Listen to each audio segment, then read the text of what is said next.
Om Swastiastu. Perkenalkan, kami dari kelompok 2 akan menjelaskan hasil pengamatan kami tentang morfologi buah dan biji jeruk. Tapi sebelum itu, izinkan kami memperkenalkan diri terlebih dahulu. Perkenalkan, nama saya Sinsia Triani dengan nomor ekor MPM 102.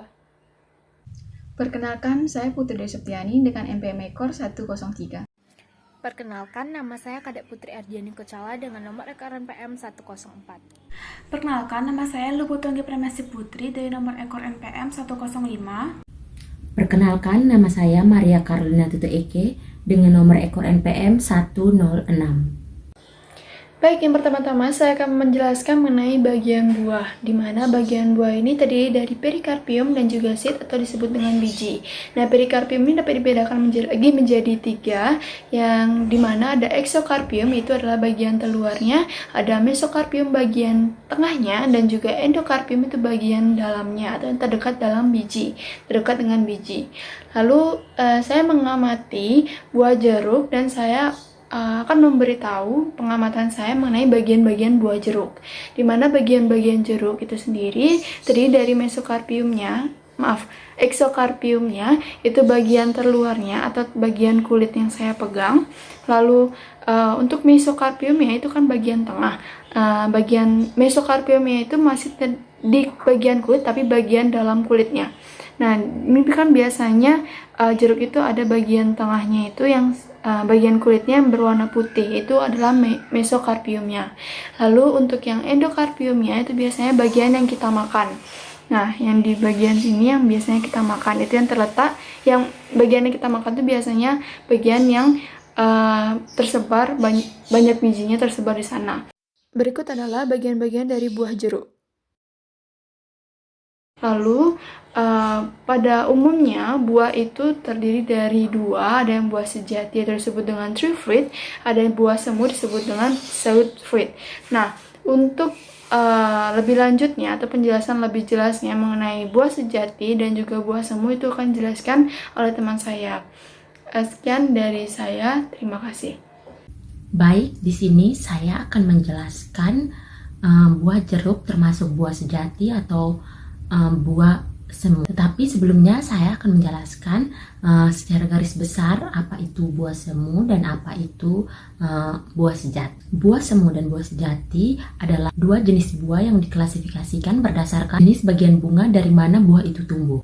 Buah semu terbentuk dari bakal buah tenggelam, kadang-kadang berasal dari perhiasan bunga atau benang sari yang bersatu dengan bakal dan terus berkembang menjadi buah. Sedangkan buah sejati terbentuk dari akar buah yang terdapat daun-daun buah yang berkembang menjadi buah. Adapun macam-macam jenis buah sejati, diantaranya yang pertama buah sejati tunggal, di mana pada buah sejati tunggal ini dibagi atas 2. Pertama, buah sejati tunggal kering, buah yang berasal dari satu bunga dengan satu bakal buah saja. Dan yang kedua, buah sejati tunggal berdaging. Selanjutnya, buah sejati kering bagi atas 2. Yang pertama, buah sejati dengan 1 biji, dan yang kedua, buah sejati dengan banyak biji. Selanjutnya, buah sejati tunggal berdaging. Buah yang dinding buahnya menjadi tebal dan berdaging. Bagian-bagian daging buah itu dibagi atas 3. Yang pertama, kulit luar, kulit tengah atau daging buah, dan yang ketiga, kulit dalam. Selanjutnya, buah sejati ganda berasal dari beberapa bakal buah yang masing-masing tumbuh menjadi buah buni. Yang selanjutnya, buah sejati majemuk berasal dari hasil perkembangan bunga majemuk. Sedangkan pada buah semu, jenis-jenisnya dibagi hanya terdapat 3. Yang pertama, buah semu tunggal berasal dari satu bunga dan satu bakal buah. Yang kedua, buah semu ganda. Pada satu bunga terdapat lebih dari satu bakal buah yang bebas yang masing-masing tumbuh menjadi buah. Dan yang terakhir, buah semu majemuk berasal dari bunga majemuk tapi terlihat hanya satu buah saja.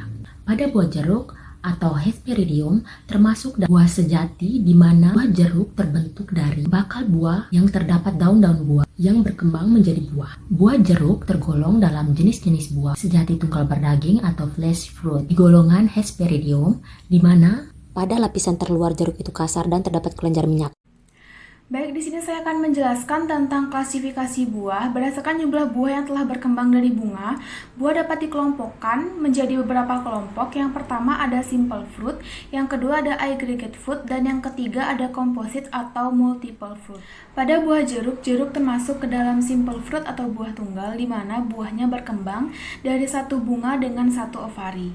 Simple fruit ini sendiri terbagi menjadi dua, yaitu yang pertama ada dry fruit atau buah kering dan fleshy fruit atau buah berdaging. Jeruk termasuk fleshy fruit atau buah berdaging, di mana merupakan buah tunggal dengan lapisan mesokarpium pada perikarpium yang tebal dan berdaging. Fleshy fruit ini sendiri terbagi lagi menjadi 5 bagian, antara lain drupe, berry, pepo, pome, dan hesperidium. Jeruk merupakan hesperidium di mana memiliki eksokarpium yang kasar dan kelenjar minyak. Hesperidium ini terdiri atas bagian-bagian atau partisi-partisi yang memisahkan karpel-karpel. Baik, di sini saya akan menjelaskan sedikit tentang Hesperidium, di mana memiliki bagian yang pertama eksokarpium, di mana eksokarpium ini memiliki struktur yang kasar dan mengandung kelenjar minyak dan sel berkristal. Selanjutnya adalah lapisan mesokarpium pada perikarpium yang tebal dan berdaging. Yang terakhir ada endokarpium, di mana bagian ini dihasilkan kantung berisi cairan. Baik, selanjutnya saya akan menjelaskan tentang klasifikasi biji dari buah jeruk. Jeruk mempunyai biji yang banyak dalam setiap buahnya. Biji jeruk tertanam pada bulir jeruk dan biji ini berjumlah 1-3 butir. Warna biji jeruk adalah putih hingga putih kekuningan yang berbentuk bulat telur. Pada bagian ujung biji berbentuk runcing, sementara pangkalnya berbentuk tumpul. Biji jeruk memiliki 2 bagian, yakni kulit biji atau epidermis dan dermis atau bagian dalam biji. Baik, di sini saya akan menjelaskan tentang bagian-bagian dari biji jeruk. Tapi sebelum itu, saya akan menjelaskan bagian-bagian biji secara umum. Bagian-bagian dasar biji terdiri dari yang pertama embrio. Di dalam embrio terdapat radikula dan plumula. Yang kedua, jaringan penyimpan cadangan makanan. Yang ketiga, pelindung biji, dan yang terakhir, hipokotil. Embrio adalah suatu tanaman baru yang terjadi dari bersatunya gamet-gamet jantan dan betina pada suatu proses pembuahan. Embrio terdiri dari plumula dan radikula. Plumula adalah bagian dari embrio tumbuhan yang akan berkembang menjadi tunas tanaman. Sedangkan radikula adalah bagian embrio yang terletak di bagian dasar dan berfungsi sebagai akar embrio tersebut. Yang kedua, jaringan penyimpan cadangan makanan, yaitu seperti kotiledon, misalnya pada kacang-kacangan. Yang ketiga, pelindung biji dapat terdiri dari kulit biji. Dan yang terakhir, hipokotil. Hipokotil adalah batang dari kecambah, ditemukan di bawah kotiledon atau daun biji dan di atas radikula atau akar. Sesuai pernyataan tersebut, dan karena biji jeruk termasuk dalam berkeping dua atau dikotil, maka bagian-bagian dari biji jeruk sendiri adalah plumula, hipokotil, radikula, kotiledon, dan embrio. Pada awalnya, biji duduk pada tangkai yang keluar dari papan biji atau tembuni. Tangkai pendukung biji itu disebut tali pusar. Bagian pelekat tali pusar disebut pusar biji. Jika sudah masak, tali pusar putus dan terlepas dari tembuninya. Pada biji ada kalanya tali pusar ikut tumbuh. Bagian ini ada yang merupakan selubung biji yang sempurna dan hanya menyelubungi sebagian biji saja. Salut biji ada yang berdaging atau berair dan seringkali dapat dimakan, contohnya biji durian dan rambutan, dan menyerupai kulit dan hanya menutupi sebagian biji saja, contohnya biji pala. Berdasarkan penjelasan teman-teman saya sebelumnya, dapat kita simpulkan bahwa bagian buah pada jeruk dapat kita lihat bagian yang pertama, eksokarpiumnya, yaitu bagian kulit terluar. Yang kedua, mesokarpium pada bagian kulit dalam yang biasanya berwarna putih atau kuning. Dan yang ketiga itu endokarpium, merupakan bagian yang kita makan karena pada bagian-bagian yang kita makan itu tersebar biji dan buah jeruk. Pada buah jeruk, berdasarkan beberapa jurnal, struktur buah jeruk ada yang disebut dengan flavido, albedo, core, segmen, dan lamella. Nah, pada buah jeruk termasuk buah sejati, di mana buah jeruk terbentuk dari bakal buah yang terdapat daun-daun yang berkeping menjadi buah. Pada buah jeruk termasuk ke dalam simple fruit atau buah tunggal yang merupakan termasuk fleshy fruit atau buah berdaging, di mana merupakan buah tunggal dengan lapisan mesokarpium pada perikarpium yang tebal dan berdaging.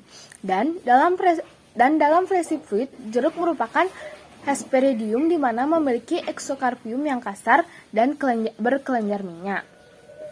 Selanjutnya, biji jeruk termasuk ke dalam berkeping dua atau dikotil. Maka bagian-bagian dari biji jeruk sendiri adalah yang pertama plamula, hipokotil, radicula, kotiledon, dan yang terakhir adalah embrio. Sekian penjelasan dari kelompok kami. Jika ada kesalahan kata, mohon dimaklumi. Saya akhiri dengan para mesanti. Om Santi Santi Santi Om.